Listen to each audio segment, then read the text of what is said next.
How's it going today, Morgan? Good. Is it good? Yeah. You feeling good today? Yeah. I'm feeling good.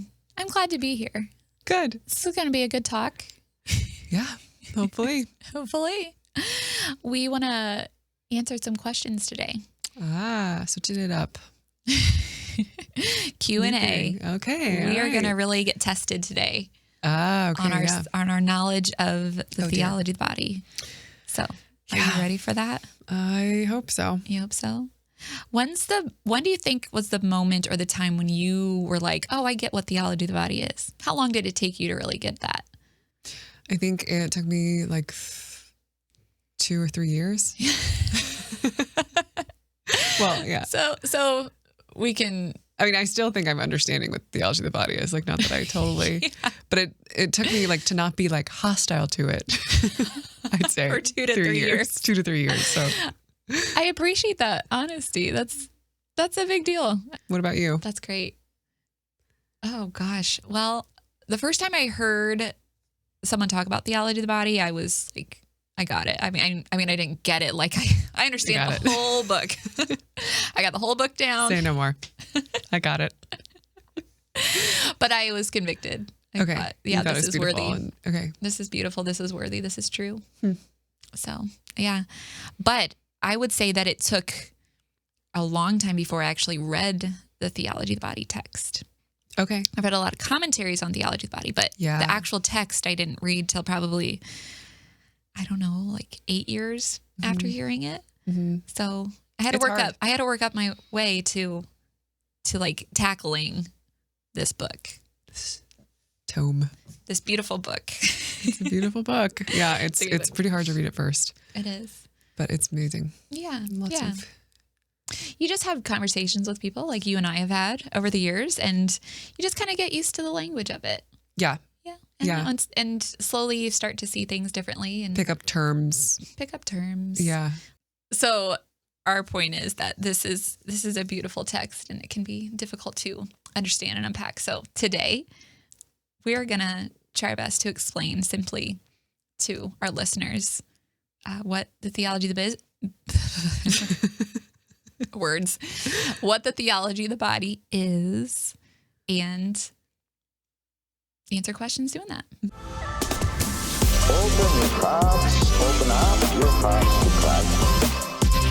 Do not be afraid.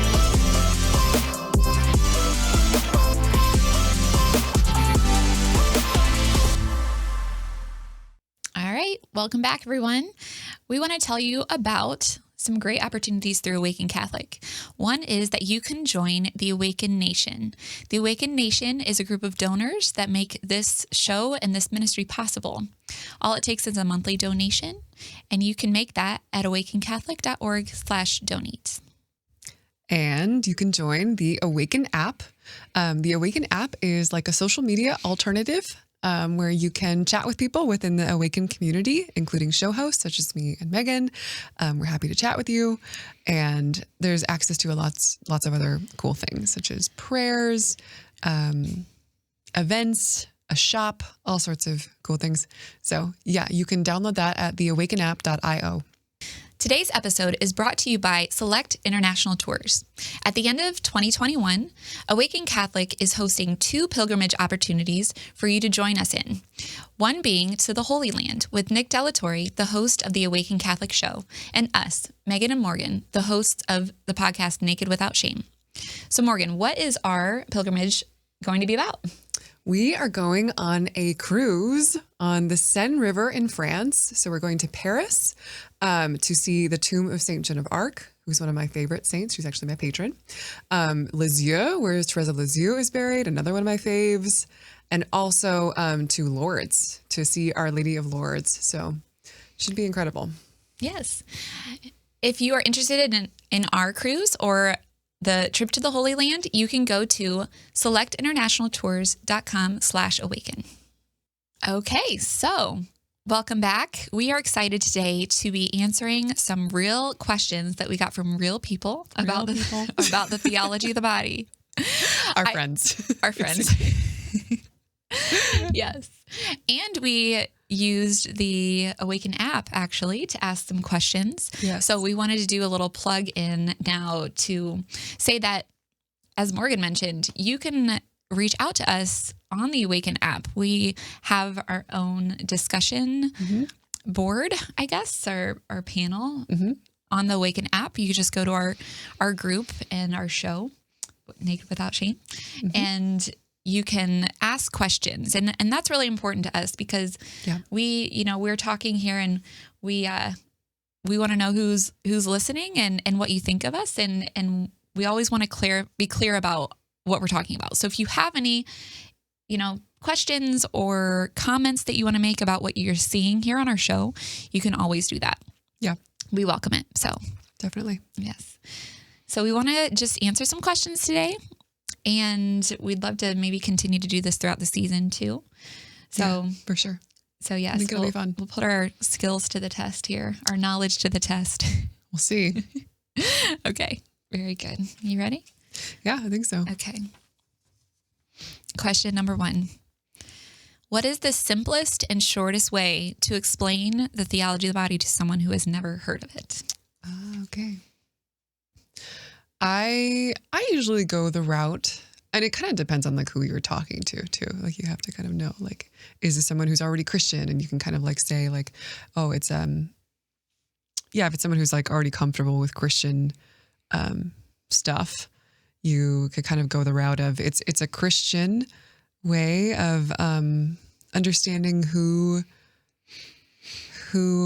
we are as people and like how we love in light of our relationship to God, basically. This is a Christian message. Mm-hmm.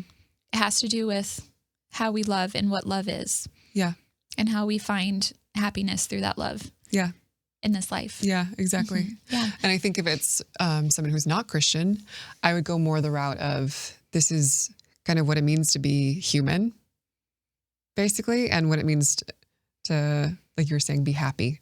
Because I think everyone is intrigued by that, I mean, that's very universal, this desire to know who we are as humans, and to, what does it mean to be happy? How do we become happy?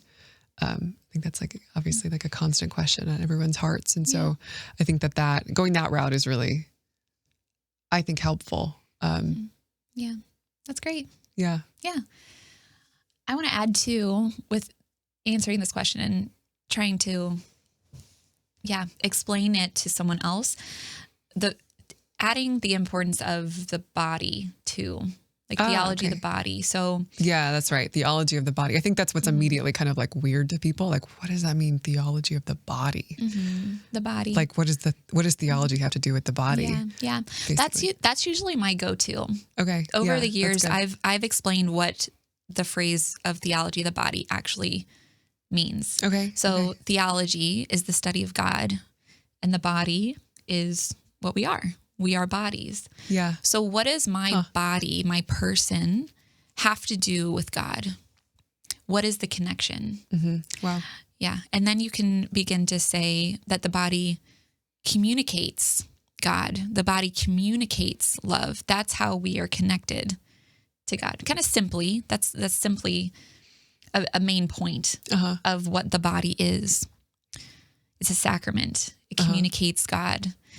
So let me try to say that succinctly maybe again. Okay. So what I understand it to be is that the theology of the body helps us see the connection between God and the human person. Mm-hmm. Theology is the study of who God is. The body is what we are, who we are as persons. And the connection between God and the body is that the body is created by God and communicates his love. Yes. Okay. That makes sense. And we can live a life ordered to that love and live it in the world in such a way through our human sexuality, through our relationships, through our relationship with the world that brings us to the fullness of life. I think there's a follow-up question to this as well.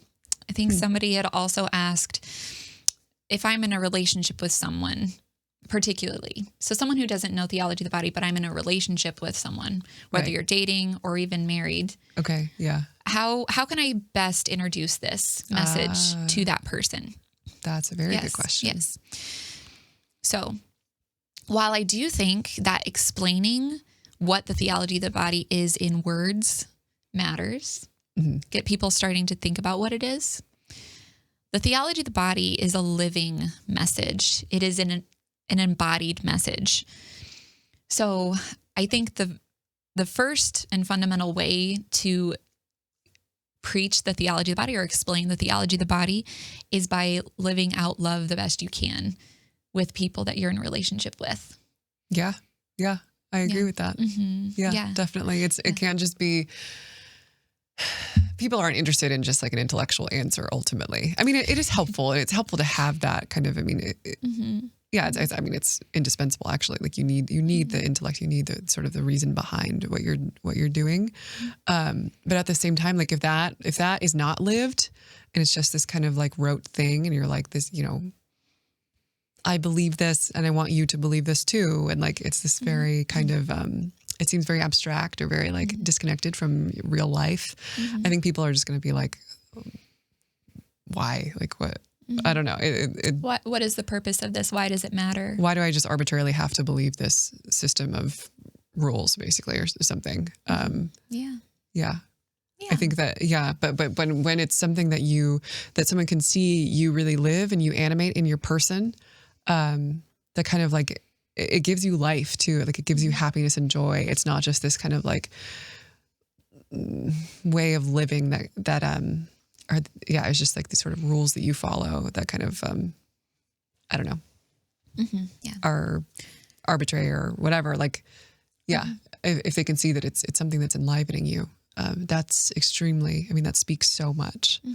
That I've learned a beautiful message that I've taken into my intellect and pondered it, but then it influences my whole person, and that's so beautiful. Yeah. So that's what I would say to that question first, I guess, is that to remember that when we think about what the theology of the body is and the words of the theology of the body, it's already being communicated and lived out in reality, in the day to day. Like I am embodied, I'm in relationship, and I can live those truths just in that order of being, of existing.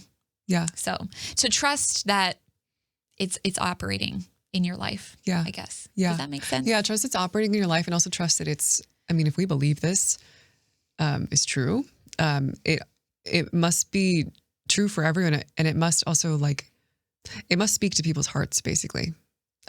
So when you're telling someone about it, you're not just kind of like trying to get them to believe something, but you're speaking a truth to their heart, like the truth of who they are. And it's, I mean, that's good. Maybe I they're like that. ready to receive it or they're not, but like somehow that will resonate with them. At least that's the hope, that's our prayer, that it will resonate with them. It'll kind of make them realize, oh, wow. Yeah. Like this is who I am. Like this is kind of, Right. And that's a good point too, to what I would add to the answer of if I'm in relationship with someone, how can I explain the theology of the body? It's always helpful to say like, this is what I've learned, and just sharing, okay, I've learned that my creation is good and that God loves me and I'm made good, or I understand more of God's design for men and women in their relationships. Just talking about also what you've learned and what you've gained from it can be helpful. Yeah. For someone. Yeah, absolutely. Again, and it's made me happy. It's made me happier. It's made me more myself. Yeah. It's made me able to love. Yeah. Yeah. That's good. Speaking of happiness, let's go on to another question. Okay. That has something to do with that. Great. Sound good? Yeah. Happiness. Okay. Happiness. I like it. Why don't you read it? Is that the point? Okay. Why does living according to theology of the body make you happy? Wow, that's a good question. That is a good question. It, as we've alluded to in the last answer, it gave me a message and a meaning of myself. Huh. Yeah. And what I'm made for. Okay. And where I'm going. Yeah. I guess who I'm made for and where I'm going and how to live a life ordered to that design. Okay. For my life from God. Okay. So like the order of love. Okay. To exist from love, to exist for love, to be known and yeah, just affirmed in that identity as love. I'm using the word love a lot, but it's okay. Yeah. So,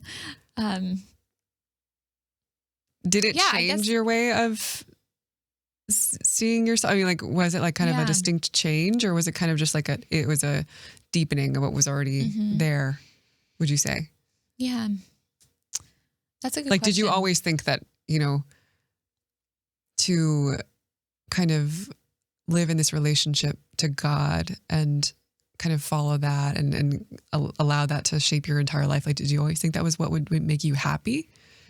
Or did you kind of come to that realization over time? I would say over time. Okay. Yeah. I would say over time. Yeah, I think there's a lot of things out there that claim to make us happy. And I would say that there were things in my life that made me, quote, happy. Yeah. Right. And satisfied and they were good.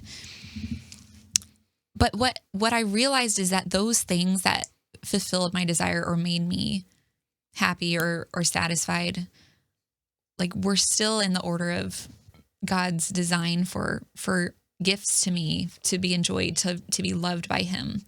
It just made things seem like so very clear of what is happening in my life. Okay.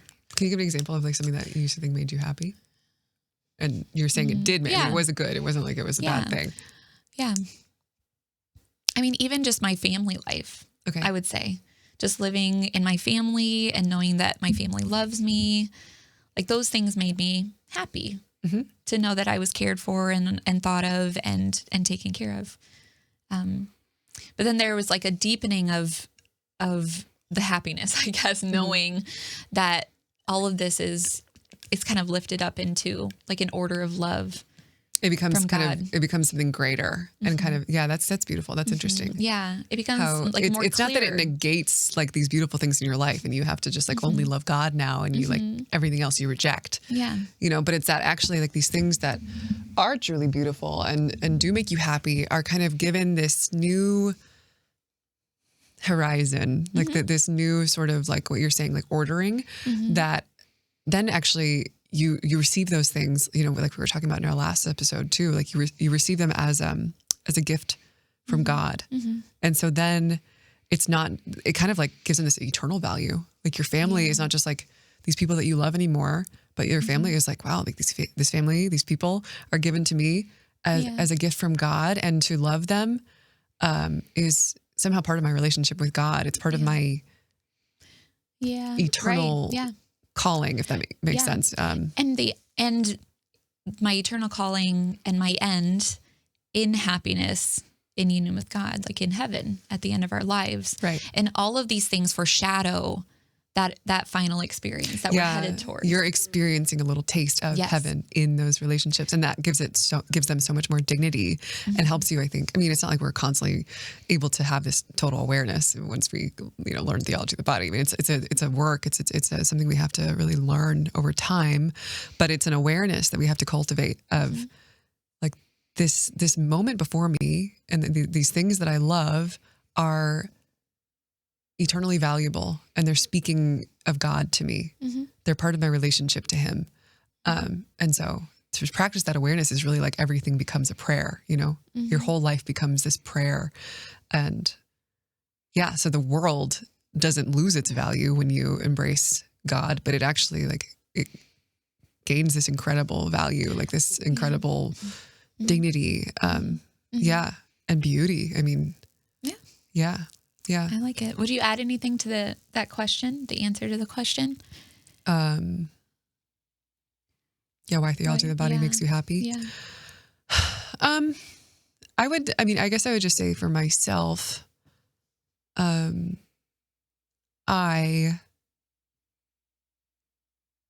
like you, I mean, I think I had a lot of things before my sort of conversion and discovery of the church and of Christ.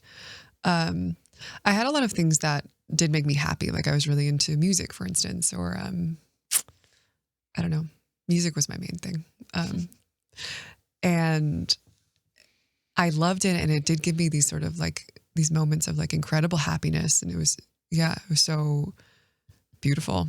But I think that for me, there was always this question of like, is this enough? I had that kind of ache in my heart, I think, for as long as I can remember. I really had this feeling of like, this is great and this is beautiful, but it kind of doesn't last. And like, what is it? Is there something in the world that lasts, basically? Or even like relationships and love. Like you have this, I think, I remember having the same question, like, okay, I love these people. Like I have these little momentary moments of happiness in this life, but like, you know, we're going to die and who knows what's going to happen. And so it's kind of like, what then? And that's why theology of the body and just, you know, Christianity in general kind of gave me this new, exactly what we were talking about, this way of understanding like these things are foretastes of something so much greater. Mm-hmm. And so I don't have to be so afraid of losing them or so kind of like, they don't have to leave me feeling empty in the end, but they kind of are lifted up into this like so much more beautiful thing. Mm-hmm. And that for me was just like, just really incredible. And I just had never heard anything like that. And it was so, like you were saying, so fulfilling to my humanity. Mm-hmm. And so, yeah, I think that it did make me a lot more happy. It kind of, gave a purpose and a meaning to just the things in your life that you were experiencing. There's within a greater, I don't know, end, like you said, a lifting up into these meanings. Yeah, exactly. And then I think also like learning how to love has been like, you know, one of the bigger things too, of like, not that I think that love is something that's intuitive to people and natural to people. So it's not like I didn't have love in my life before I met Christ, but like exactly what we were saying, I think learning how to love with this eternal dimension, and to love people in Christ. And what I mean by that is like realizing that my relationships with people are part of my relationship with Christ. And so again, they have this eternal value to them. They're not just like these feelings of love, but they really mean something. Mm-hmm. This like realization, like slowly has, really like helped me, understand like how loved I am first, which is like a very beautiful, freeing, healing, recognition. And then like to respond to that and like see like, wow, like when I deepen more and more into that love, kind of like we were talking about in our morality episode, when I deepen into this sense of being loved by God and knowing that all of my life and all of the things that are given to me in life are a communication of love from God, then I find in myself this capacity to love in response that I didn't think was possible. Like before, I just didn't, I don't know. Mm-hmm. You see parts of yourself and you know, these truths about yourself that were not possible, that you just couldn't see before. Mm-hmm. And so I really have seen that like it makes me happy. It makes me enjoy my life more, but it makes me know who I am more and see that really the beauty of who I am and who other people are and like the truth, which has just been incredibly, like I was saying, healing, freeing, and just so beautiful and exciting. So I don't know, for me, it definitely makes me happy. It's like, it's just it's been this incredible gift, really. It has been. Yeah. I can definitely relate to everything you're saying. Yeah. Yeah. It's definitely worth looking into because happiness is there. Yeah. When we know ourselves. Yes. Look into it. Okay. Ready for another question? Sure. Yeah. Okay. Why did John Paul II decide on this topic, considering there are a myriad of others that he could have expounded upon? Interesting. Yeah. Yeah. Why did he? Yeah. I think in our technology talk, we touched on this a bit, that it was a response to Humanae Vitae, right? Yeah. Mm-hmm. Right. It was a response to Humanae Vitae in that it provides this study of man, this Christian anthropology to who man is, in order to then understand why certain ways we treat the body, such as with contraception, the church claims to be in error or wrong.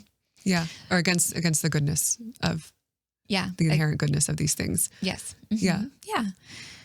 So it is. Yes, he saw a need at this time in history to explain more deeply and fundamentally, like this philosophical and this this vision of man. Yeah. You know? Yeah. In man's fundamental capacities and components, human sexuality, love, work. Yeah. These dimensions. Yeah. And also I want to say too that there were real threats to the Christian anthropology, you know, that he talks about, threats over the past few hundred years. Yeah. I'm just thinking of the dualism, or like the separation between body and mind, or body and soul, that's been prevalent in human thought. You know, I think, therefore I am. Yeah. You've heard Descartes, you've heard that phrase maybe before. There's a Billie Eilish song. Sorry if you heard that song. No. I'm not even gonna be able to sing it, but there's a song. Yeah. I think it's called I Think Therefore I Am. Okay. I'm not gonna sing it. I would butcher it and embarrass myself.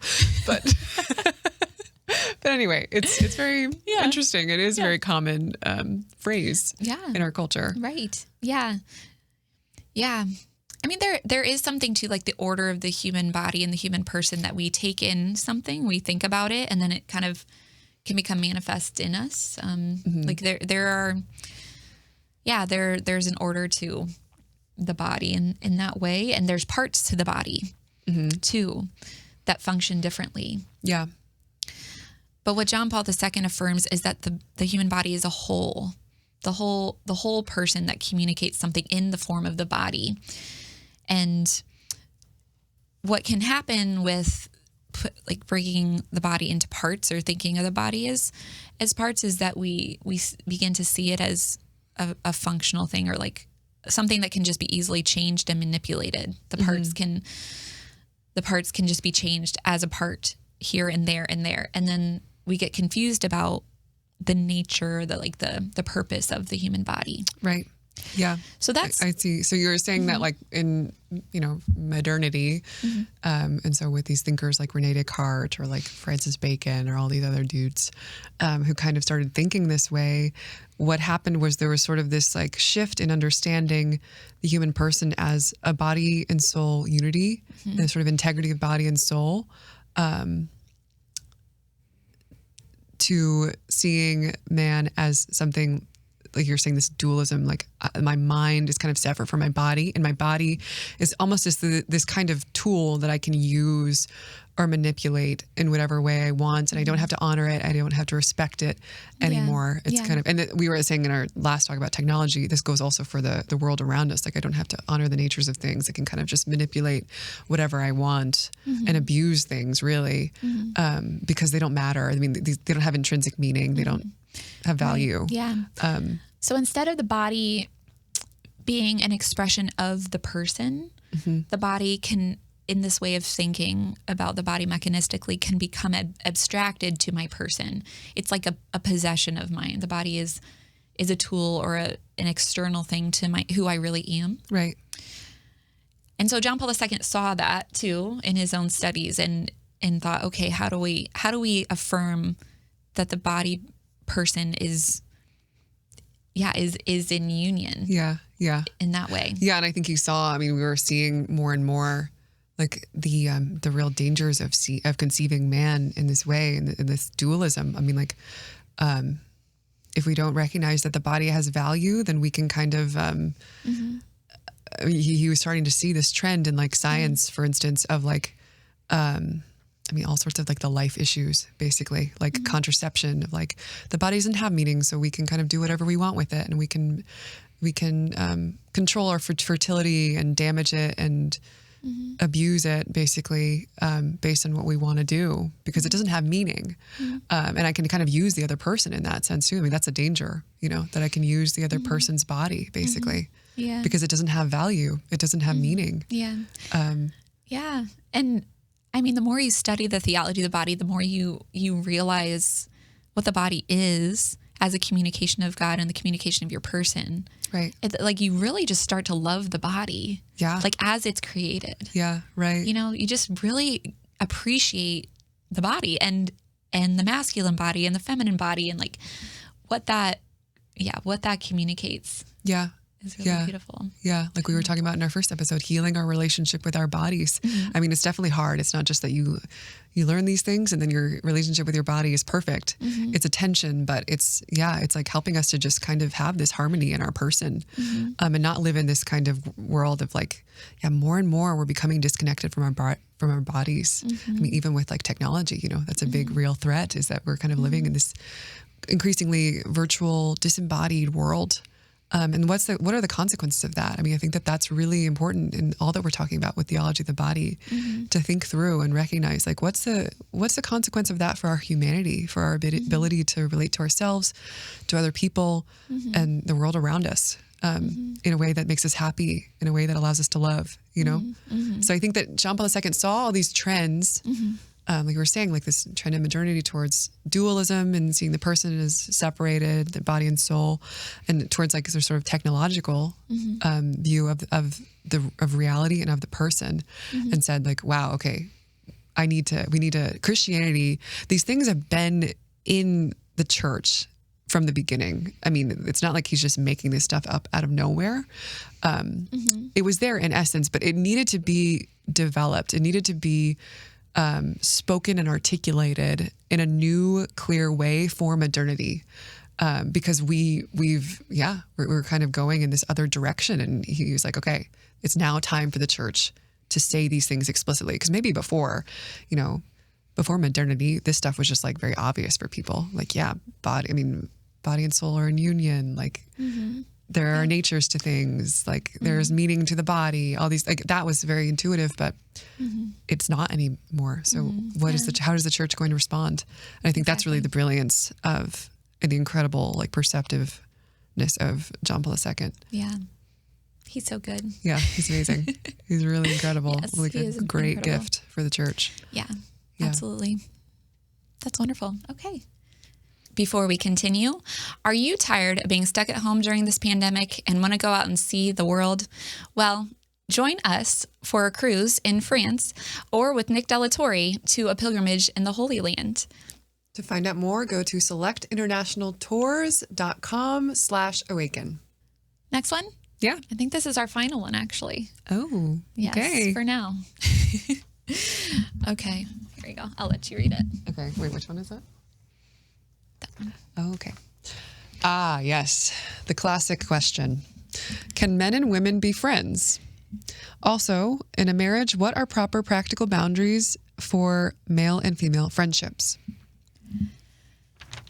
Good question. That is a good Hard question. Yep. Yeah, so this is a complicated question. Yeah, I think that And- we are not going to have the perfect answer, but we're definitely we're gonna throw some stuff out there. Yeah. Food for thought.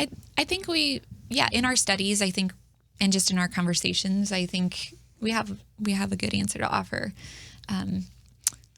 But yes, we'll definitely just share it from our perspective and what we've learned. Yeah. So with that disclaimer, let's take a stab at it. Okay? All right. Yeah. Okay. Can men and women be friends?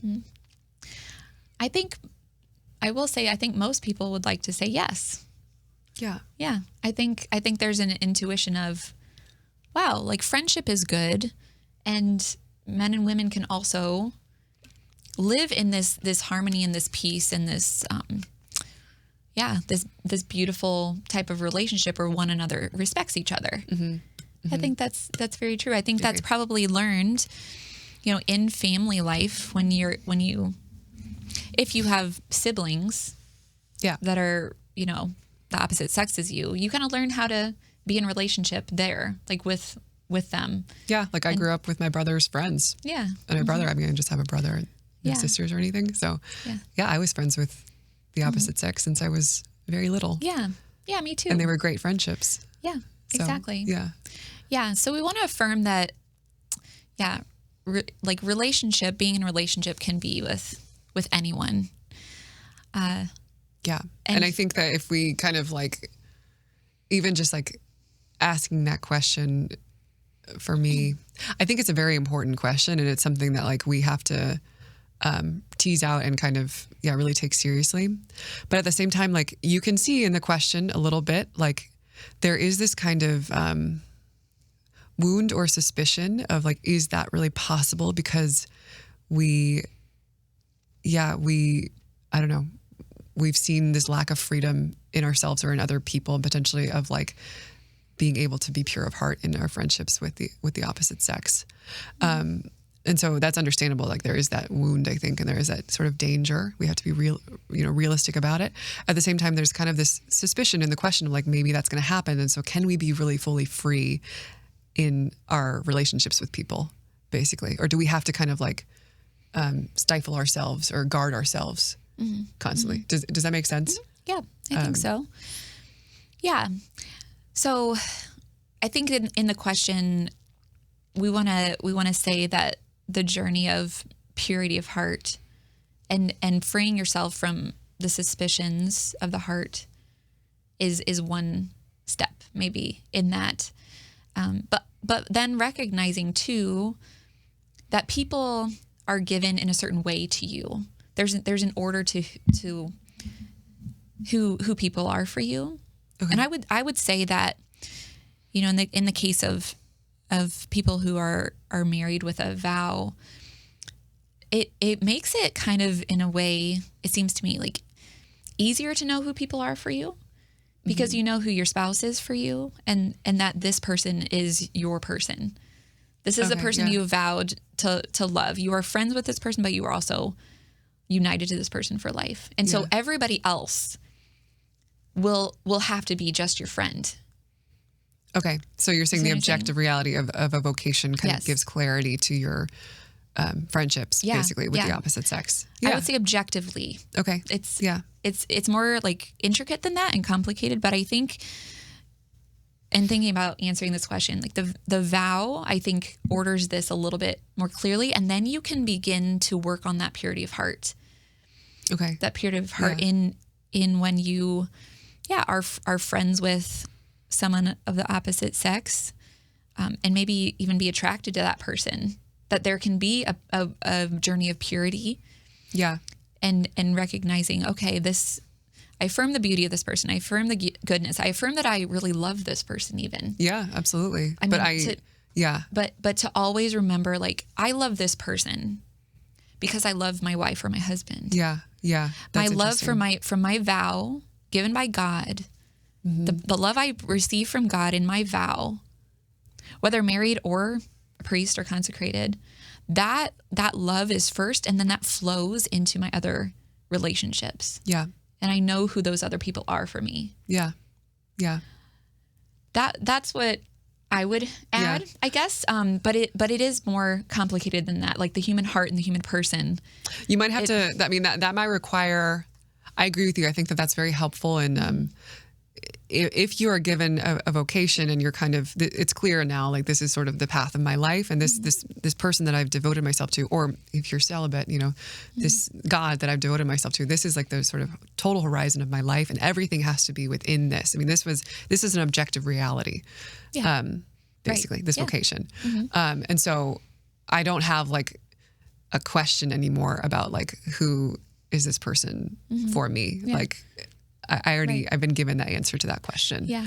But I mean, it may be the case that sometimes we're asked to kind of suffer in that of like, we'll have attractions to people, and like, that's okay. That's not something to be kind of like terrified of and kind of like, suspicious of. I think that's the thing, is like, I think even actually the suspicion itself, like feeling this attraction, like can be, but then stifling it and saying, oh, this is bad, I shouldn't feel this, that can be like a very unhealthy thing, and actually like create problems for yourself and problems within your relationship. Because you're unfree in that. You're uncomfortable with and unable to deal with basically like, just something that's very, very kind of fundamental about your humanity. And so, I think one thing I would say is just kind of like being comfortable and at peace with the fact that like we are going to experience attractions in this life, and that's beautiful, and that's actually it's a gift in some way, and potentially like it requires some suffering and some sacrifice. Yeah. But that's not against you. That's not something to resist and be afraid of. It's something that you have to just pass through prudently. It's not to say like, maybe there are times when you say like, I'm not going to constantly hang out with one person that I'm attracted to one-on-one because it's going to be difficult for one of us. That's totally, that's beautiful. And that's beautiful that you're able to have that level of self-control and self-reflection. But so I'd say that the prudence is necessary, but there's also, I think, equally necessary is trust in your, trust that your heart is good. Trust that you are good, and the attractions that you're given are good and for a reason. Again, prudently, but and so to not be afraid and allow yourself to kind of slowly, the more you kind of grow in relation to God and like also relation to your spouse or your vocation, your heart will be purified. Basically, you'll be able to see the other person and your attraction for the other person, potentially even, not as like something you want to grasp at and use for yourself, but as, like we keep saying, it's like one of the biggest themes that we use in our talks, but like as a gift from God. And then that person just becomes like, wow, this is a beautiful person, and I love this person, but I don't want to possess them or use them. I don't need that. I just want to love this person as I'm called to, and as they're called to. I want to love. Yeah, this is a very like Luigi Giussani phrase, one of my favorite theologians. But like I want to love their destiny. I want to love who they are for me and who they are for God. Yeah. And that's a maturity that, again, not everyone's going to be there immediately, and it's something you have to kind of potentially suffer through. But I think that's what we want to get to. That level of freedom is something that I think we are, not only do we want to get to, I think we're called to get to in this life. And so, absolutely. I like that a lot, Morgan. I was just thinking too of like a practical boundary, or, I guess in ensuring that you can trust one another in a marriage of these experiences of being friends with someone else outside of the marriage with the opposite sex is to recognize once again like the objectivity and the fundamental priority of the vow of this person, and really having conversations and seeing and trusting that, okay, I know this person is going to put me first. Yeah. And they are. I see that they are. They're always putting me first. Like, okay, my husband or wife is like serving me and caring for me and loving me day in and day out first. Like that's our first responsibility together. And the more you do that with one another, the more you communicate about that and live that life, it secures you then to go out. Because you don't feel like there's a threat then from this other person. Yeah. You know that the person loves you and that they're going to love other people within that love. That is their first primary. You're in a vocation together. Yeah. You are, in a certain sense, each other's call to holiness. And so if that you can tell that your spouse really lives that. Again, no one's perfect. It's not to say that there's going to be like this perfect example of that. But if you trust that about your spouse and you know that, this person loves me. And like at the end of the day, like, every relationship they're going to be in, every friendship they're going to be in is going to be an affirmation of that basic truth about their life that's been given to them by God. And so then you're free and you don't have to have this kind of this suspicion or like this jealousy all the time. Which, it can be very difficult and it can be a huge, problem for people. So it's not to kind of poo-poo it or something. It's sure. Still, but just to say that I think that this is possible, and it's something that we should pray for and try to aim for in our relationships, because because it's what makes us Right. more free Yeah, and yeah. more able to love, more Yeah. free to love, basically. Yeah. That's good. Yeah. I want to take a different spin on it. The first part of the question, Okay. can men and women be friends? How about talking about two unmarried people? Okay. Can two unmarried people be friends? And let's give the situation of like two unmarried people who are the same age or who could potentially be in relationship. Okay. Can those two people just be friends? Yeah. I think that's another dimension of the question. Yeah, I agree. Yeah. I mean, these things are so tricky. I think I support what I'm about to say. Okay. All right.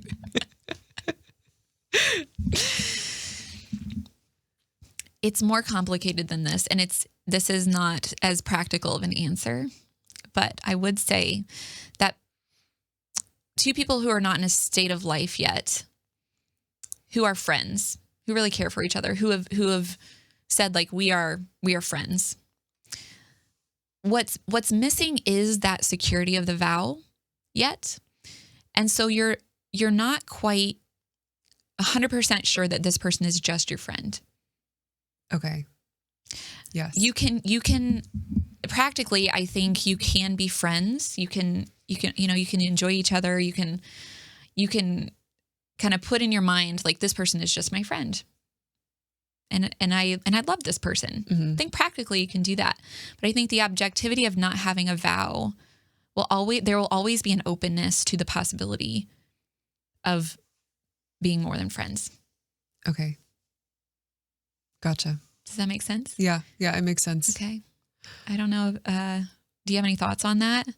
I think I mostly agree with what you're saying. Yeah. I think that the vow does really give a lot of clarity to it, Yeah. because there does tend to be the question, like one person likes the other, or the other person doesn't, or like, yeah, there's always that kind of like, question basically. But I guess my thing would be still not to be suspicious and like, oh, you can't entertain friendships with the opposite sex because there's this potential of attraction. And if you don't want that, then you shouldn't do that. And you really should only be friends with the same sex and then date people of the opposite sex. I think that can be unhealthy, actually, because then you're only talking to people of the opposite sex for the purpose of dating them, basically. And that's not, I mean, you need to be friends, in order to be in relationships. And so I think that, yes, the vow gives it clarity, like definitive clarity. Like there might still always be that question, like, could this be something more? But I think to some extent, like, that's okay. And you'll be able to get through the kind of messiness of that if you are able to really just cultivate a true friendship with the person. And so I think that it's almost like it's not mutually exclusive. Like you can be friends with someone and have the question of maybe this is meant to be something more. And that's not against your friendship. Right. Does that make sense? Oh yeah. So for sure. I think that absolutely you can be friends. It's just the question of, is it just friends? Yeah. Might not be clear. Yes. And that's okay. And you have to, if the friendship's strong enough and the friendship's pure, you're going to be able to work through that and be like, okay, I mean, even if one person kind of feels like there should be something more and the other doesn't, like you'll be able to kind of work through that together in your friendship. In your friendship. And you'll be okay on the other end if it doesn't come to anything else. Exactly. Because you truly do. I mean, in friendship, like the whole point is, that you truly love the other person as a person and not as something that you use for yourself. Yeah. And that's so important for entering into a relationship. So it's necessary actually that men and women be friends, I think. Yeah. I think I'm, willing to say that. I mean, maybe that's controversial, but I think that you have to be. You have to be. And I think that, again, I would caution against the suspicion. I think it's sometimes well-grounded. And I think that, you have to be prudent. It's important to be prudent and kind of know yourself, know other people, but we can't live, I think, for myself, like I can't live my life in this kind of like constant, second guessing my own motivations or other people's motivations and like kind of feeling super stifled in that. Like I have to kind of, learn slowly to be kind of like set free of these things and just love people, basically. Just be free and Yeah. And I think able to love in relationships, basically. And I think we both know that that's possible. And we could share a lot of examples of people who we have been friends with, married men who we're friends with, or priests that really are very free to receive us and love us. I mean, I've had wonderful friends who are married show me my dignity, and I have no suspicions of them. Yeah, absolutely. I've had the same experiences, and it's so beautiful. And I just think like if we only have this suspicion or this like we'd be missing out on those beautiful. I mean, and also in those relationships, like they're not friends with me because they want something out of me. That it's this total pure like just affirming of who I am as a person and love for me as a person. And that kind of love is extremely important for us. I mean, those are, I think it's actually very important for us as men and women to experience that kind of love, basically. And so we have to allow for that to happen, give that space to happen, and allow for the messiness. I mean, again, in prudence, allow for the messiness, pray through it, work through it. Yeah. This is kind of just, you have to allow our humanity to kind of get worked out. Maybe sometimes it's a difficult thing and there's gonna be suffering, but it's rewarding in the end. It's much more rewarding. And it's much more beautiful. That's great. Yeah. That's my take on it. Great answer, Morgan. Thanks. You too. Okay. To be continued. Yes. To be continued. Sometime in the future. Yeah. Yeah. Thank you for your questions. Yes. Thanks for your questions. They were fun questions to answer. I had a good time. I agree. Yeah. Keep them coming. Keep them coming. We like them. On the AWAKEN app. Yeah. Please do. All right. Thanks, everybody, for listening to our conversation. We hope you enjoyed it. And remember, you are good and you're a gift. Yes. We'll see you next time. See you next time.